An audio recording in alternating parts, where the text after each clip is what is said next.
আমরা হলাম মাছে ভাতে বাঙালি। তো আজকে মেনুটা ছিল প্রথমে আলু ভাজা। তো চিংড়ি মাছ দিয়ে আলু ভাজা করছে, তারপরে নিয়ে নিলাম সালাদ।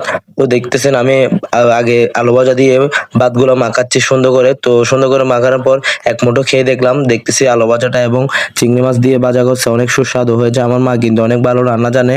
তো আমি এখান থেকে একটা শসা নিয়ে খাচ্ছি। তো শসাটা কিন্তু অনেক ভালো।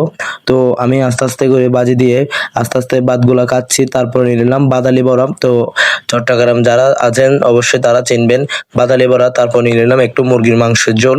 তো আমি বাদালা বড়া দিয়ে এবং মুরগির মাংস ঝোল দিয়ে আস্তে আস্তে করে খাচ্ছি এবং একটু একটু করে কাঁচামরিচ খাচ্ছি। আমি কিন্তু কাঁচামরিচ না খেলে আমার ভাতগুলো হজম হয় না। তো দেখতেছেন একটু এক পিস আলু নিয়ে নিলাম এবং বাদালি বড়া দিয়ে আস্তে আস্তে ভাতগুলো আমি খাচ্ছি।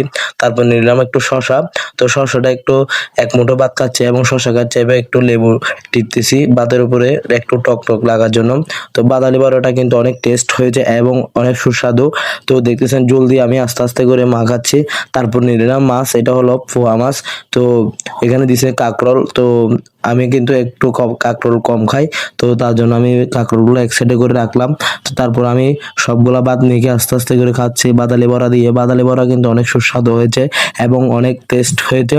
তো আমি মাছগুলো আস্তে আস্তে করে খাচ্ছি, ভাতগুলো আস্তে আস্তে করে খাচ্ছি। দেখতেছেন অনেক সুস্বাদু হয়েছে আজকে। তো আমরা কিন্তু মাছে ভাতে বাঙালি, তো সবাই জানেন।